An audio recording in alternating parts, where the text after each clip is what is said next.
इद्दत के ताल्लुक से कुछ बता दें। इस्लामी बहनों घर के अंदर जो रहती है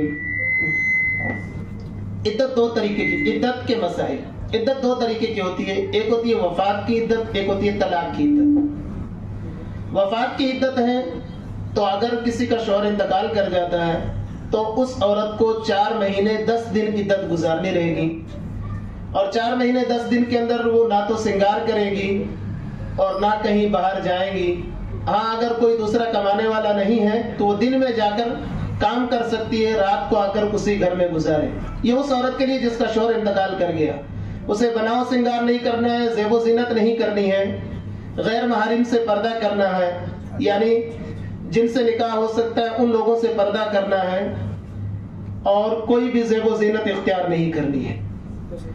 तलाक की इद्दत है तो तलाक की इद्दत जो है अलग है। तलाक की इद्दत के लिए ये वफात की भी 2 इद्दतें, एक तो 4 महीना 10 दिन, एक वो औरत जो हामिला है जिसके पेट में बच्चा है तो उसके लिए यही इद्दत है कि बच्चा पैदा होते ही इद्दत खत्म हो जाएगी, चाहे 2 दिन बाद ही बच्चा पैदा हो जाता है तब इद्दत खत्म हो जाएगी। तलाक की इद्दत है तो तलाक की इद्दत 3 इद्दतें हैं। अगर किसी औरत को तलाक दी जाती है तो उसको 3 मंथली पीरियड तक रुकना जरूरी है, और उसके अंदर ना वो बनाए श्रृंगार करेंगी और ना जो है घर से बाहर जाएंगी। वो अपनी नौकरी वगैरह के लिए भी नहीं जा सकती। आज जिसका शौहर इंतकाल कर गया वो जा सकती है, जिसको तलाक दी गई है वो नौकरी वगैरह के लिए भी नहीं जा सकती, उसको घर में ही रहना होगा। बनाव श्रृंगार उसको भी नहीं करना है। अगर किसी औरत की 60 साल से उम्र ज्यादा है, जिसका मंथली पीरियड आना बंद हो जाता है, तो उसके लिए 3 महीना है इद्दत, 3 महीने पूरा करेंगी। और जिस औरत के बच्चा है पेट में उसके लिए वही इद्दत है, बच्चा जन्मना ही इद्दत को खत्म कर देगा। मैंने कहते हैं कमरे के अंदर ही रहना है, बाहर नहीं निकलना है। कमरे के अंदर रहना जरूरी नहीं है, घर में रहें, घर से बाहर नहीं जाना है, पर्दे के साथ रहें। यानी जिन लोगों से पर्दा पहले फर्ज था, इद्दत में भी उन लोगों के नजदीक पर्दा फर्ज है, उनके लिए पर्दा करना जरूरी है। उसके अलावा घर में काम काज कर सकती हैं, सब कुछ कर सकती हैं, घर ही में रहेंगी। ऐसा नहीं है कि एक कमरे में बिल्कुल बंद होकर बैठ जाएं, बाहर ही ना निकले कमरे से, दूसरे कोई काम भी ना करें। ये जो है लोगों का एक जहन बना हुआ है, ऐसा नहीं है। इद्दत के दौरान वो इस कदर बीमार हो गई, मतलब बाहर उसको डॉक्टर के पास जाना ही पड़ेगा, तो फिर क्या सूरत है? इद्दत के अंदर अगर इतनी बीमार होगी तो डॉक्टर के पास ले जाना ही पड़ेगा। इद्दत किस चीज की, वफात की या दोनों की? माल वफात का तो मसला ही नहीं है, दिन में जा सकती है जरूरत के मुताबिक।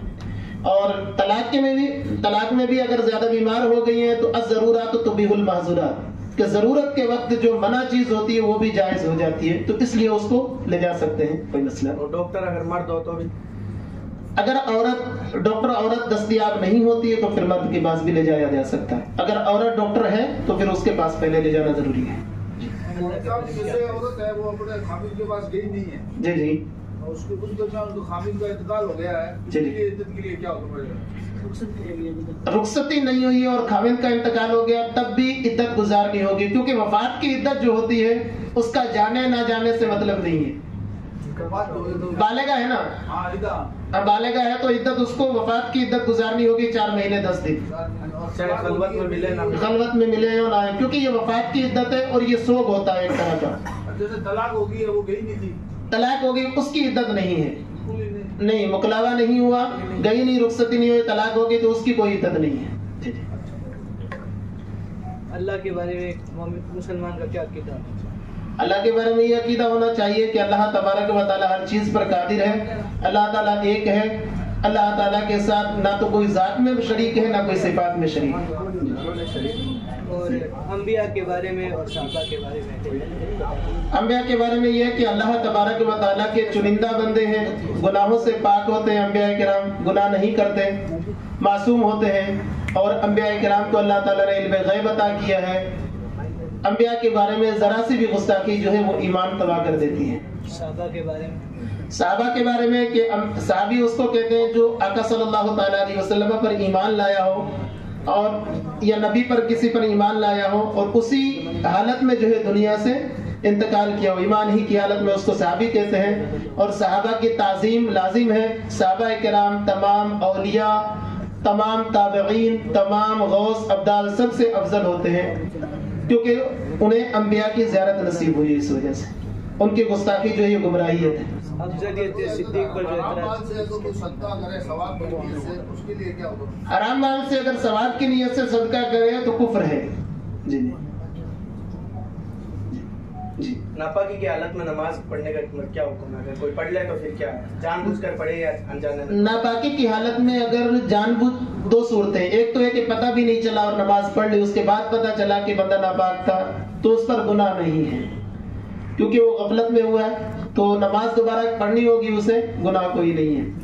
अगर जानबूझकर पढ़ा, हराम समझते हुए पढ़ा तो ये सख्त हराम है, और अगर जायज समझते हुए पढ़ा तो वो इस्लाम से ही निकल जाएगा और उसको दोबारा जो है ईमान लाना होगा, कलमा पढ़ना होगा, अगर शादीशुदा है तो दोबारा निकाह करना होगा, सब चीजें दोबारा करना होगा। शरीयत के अंदर ये लिखा हुआ है कि अगर किसी ने जानबूझकर नापाकी की हालत में नमाज अदा की, वो उसने कुफ्र किया है। कुफ्र से मुराद यही है, काफिर हो गया, इस्लाम से निकल गया। इसमें आपसे निकाह नहीं होगा ना, मतलब आपस में कर सकते हैं जी जैसे कोई कुफर बन गया है, जैसे मियां बीवी आपस में बैठ के मतलब हाँ, दो गवाह हो, दो गवाह जरूरी है। जी ऐसा नहीं है।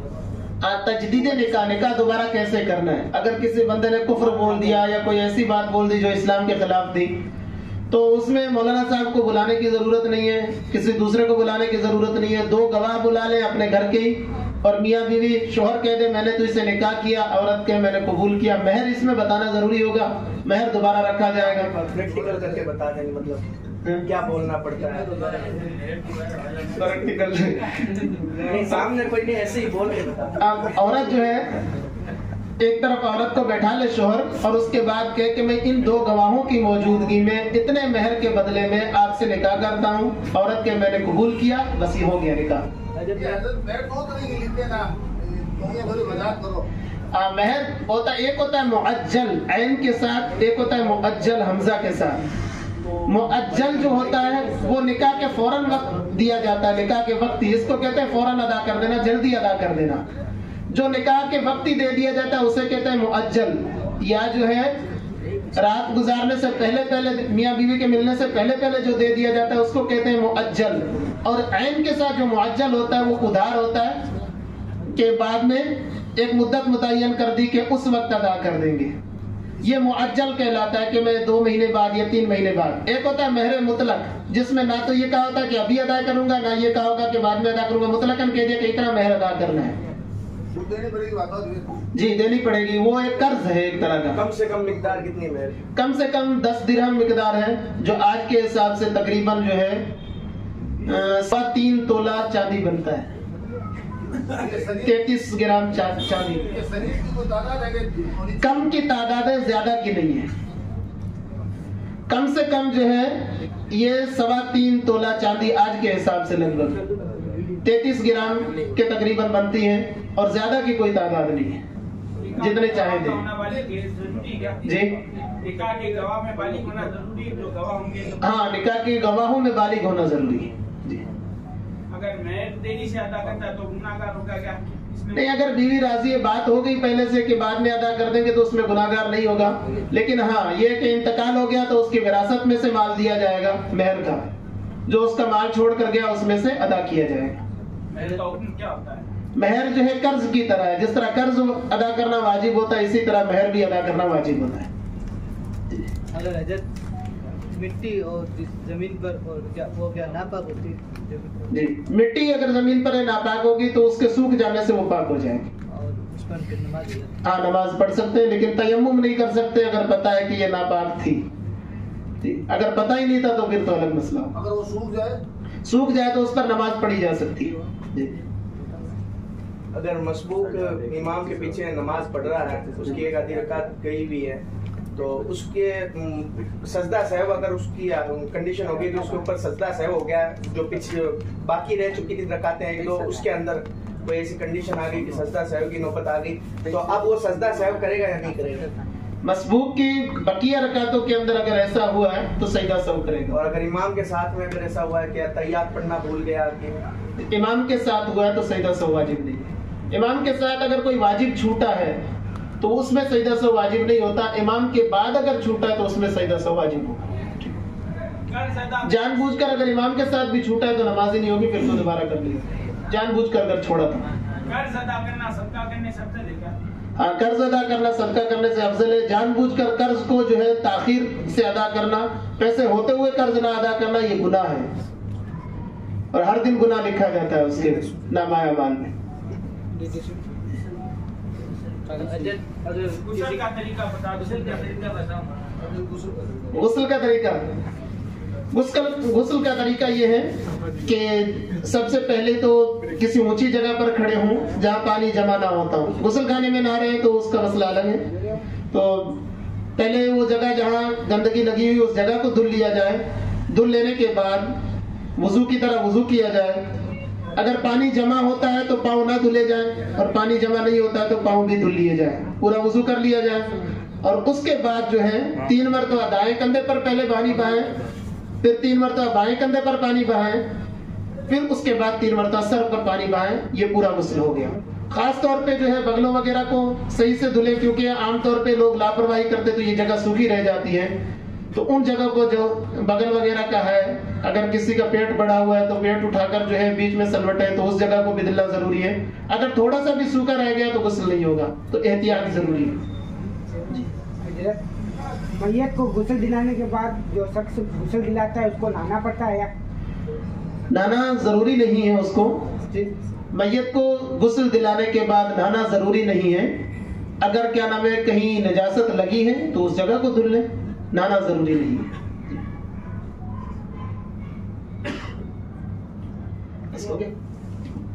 कोई किताब में तो लिखा है कि किसी को मैयत को गुस्ल दिलाने के बाद गुस्ल करना मुस्तहब है।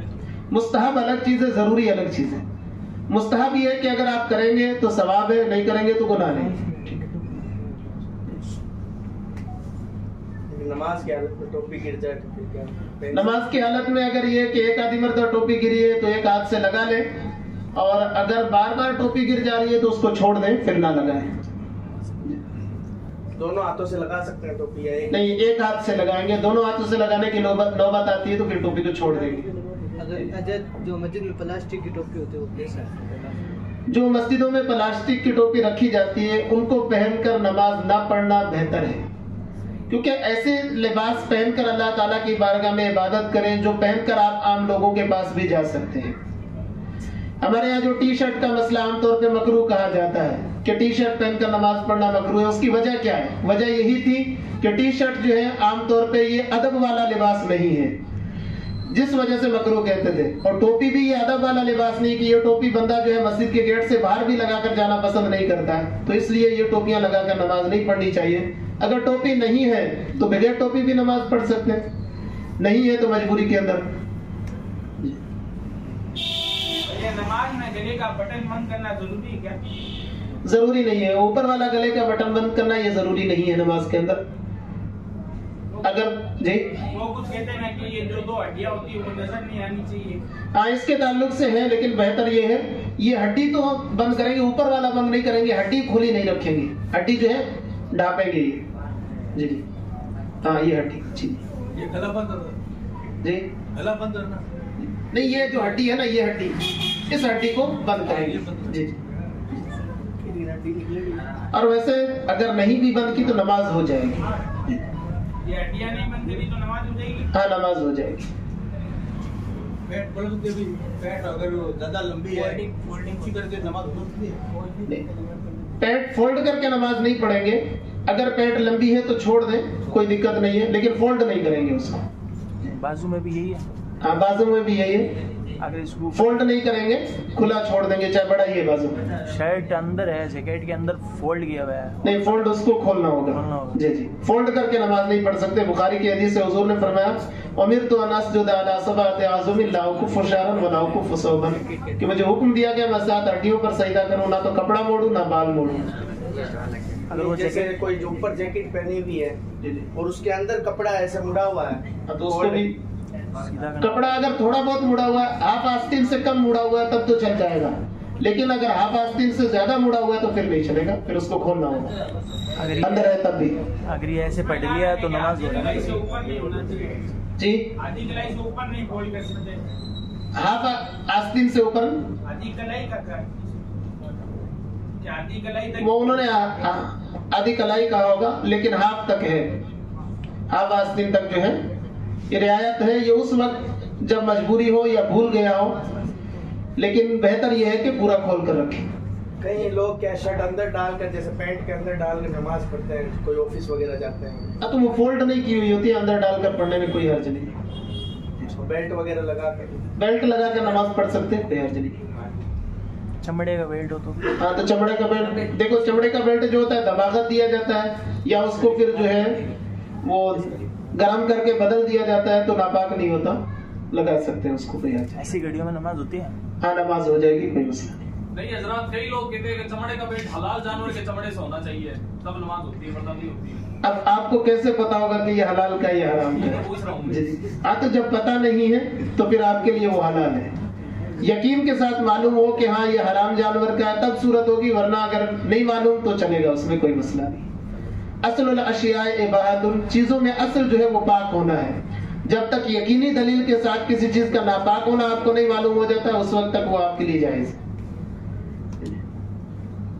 ठीक। और ये कैसे किसी ने सर्दी में इसे गर्म टोपा पहना हुआ और यहाँ पेशानी तक आया हुआ है और इसे सजदा करता है, तो अगर सही से पेशानी जम जा रही है तब तो ठीक है, लेकिन अगर ज्यादा है कि पेशानी सही से नहीं जम पा रही है तो फिर उसको जो है उतारना जरूरी होगा। नमाज नहीं होगी क्या? हाँ, अगर पेशानी नहीं जमेगी तो नमाज नहीं। अजय तलक कोई टोपी से बाल दिख रहे हैं बाहर, तो ऐसे नमाज हो जाती है। हाँ, तो नमाज हो जाएगी, कोई मसला नहीं।